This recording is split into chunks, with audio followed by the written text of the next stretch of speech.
અરે ઓછું નાક પણ અસલી નાક. MDH કાશ્મીરી લાલ મરચાની પાવડર. વાવ થરાદમાં સેન્ટ્રલ ગવર્મેન્ટની નાફેડની ટીમે ધામા નાખ્યા. ધાનેરા, થરાદ સહિત અનેક મગફળીના વેરહાઉસ અને ગોડાઉનની મુલાકાત. નાફેડ અને ગુજકો માસોલની વિજિલન્સ ટીમે ચકાસણી કરી હતી. ટેકાના ભાવે થતી ખરીદી સેન્ટર્સની પણ મુલાકાત લીધી છે. જણસના નાણાં ખાતામાં મળે છે કે નહીં તે વિશે પણ ખેડૂતો સાથે સંવાદ કર્યો હતો. અમદાવાદના સુભાષ બ્રિજ ક્ષતિગ્રસ્ત થતા વાહન વ્યવહાર માટે બંધ કરાયો છે. બ્રિજના મધ્ય ભાગમાં સ્પાનનો ભાગ બેસી ગયો અને બ્રિજ બંધ કરવાની ફરજ પડી. અમદાવાદ કોર્પોરેશનના બ્રિજ પ્રોજેક્ટ વિભાગ અને R&B વિભાગે ચકાસણી કરી તપાસ બાદ સમારકામ કરાશે. તેમજ સ્થિતિ ગંભીર હશે તો લાંબો સમય માટે બ્રિજ બંધ રહેશે. વાહન ચાલકોએ દહદીચી અને ઇન્દિરા બ્રિજનો ઉપયોગ કરવો પડશે.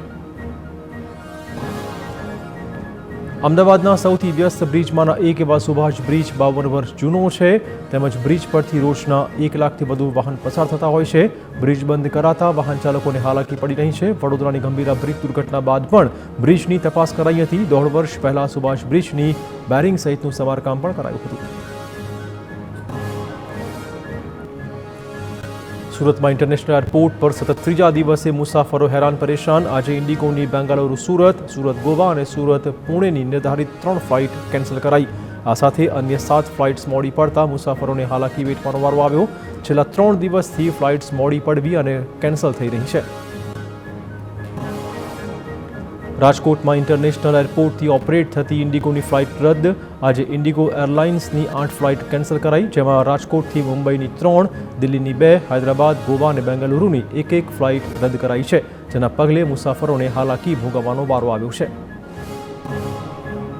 ભાવનગર શહેરમાં કોર્પોરેશનના ફાયર વિભાગે હોસ્પિટલ્સમાં ચેકિંગ શરૂ કર્યું.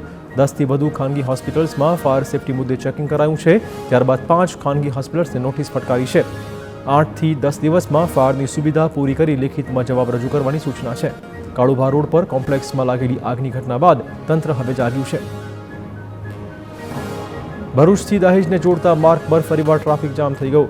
મનુબર ચોકડીથી શ્રવણ ચોકડી સુધી વાહનની લાંબી કતાર, જેમાં અનેક વાહન ચાલકો અટવાતા હાલાકી ભોગવવાનો વારો આવ્યો. ટ્રાફિક જામની રોજિંદી સમસ્યા હોવાથી વાહન ચાલકો હેરાન પરેશાન છે. સુરેન્દ્રનગરમાં ચોટીલા જસદણ નેશનલ હાઈવે પરથી ગેરકાયદેસર લાકડા ભરેલા વાહન કબજે કરાયા છે. ચેકિંગ દરમિયાન 2 મિની ટ્રકમાંથી ગેરકાયદેસર લીલા કટિંગ કરેલા લાકડાનો જથ્થો મળી આવ્યો. પ્રાંત અધિકારીએ ટ્રક ચાલક પાસેથી કોઈ મંજૂરી કે દસ્તાવેજ ન મળતા બંને ટ્રક જપ્ત કરી હતી. બંને આરોપીઓ વિરુદ્ધ કાયદેસરની કાર્યવાહી શરૂ કરાઈ છે. મહેસાણાના ઊંઝામાં સીએમ ભૂપેન્દ્રભાઈ પટેલના હસ્તે મખતુપુર નજીક મલ્ટી સ્પેશિયાલિટી હોસ્પિટલનું ખાતમુહૂર્ત કરાયું. સીએમના હસ્તે મેનાબા રોટરી મલ્ટી સ્પેશિયાલિટી હોસ્પિટલનું ખાતમુહૂર્ત કરાયું હતું. દાતાઓના સહયોગથી 100 કરોડના ખર્ચે હોસ્પિટલ બનવાની છે.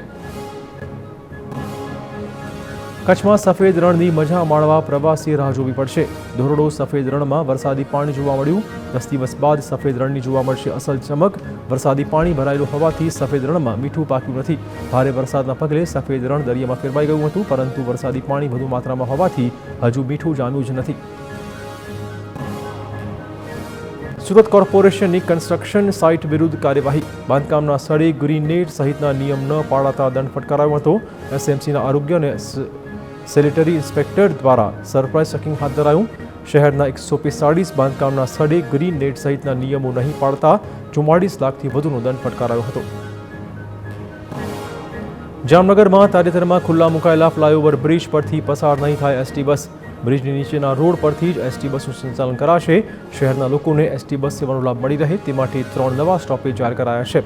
લોકોને બસની સુવિધા મળે તે માટે બ્રિજ ઉપરથી ST બસ પસાર ન કરવાનો ફેસલો.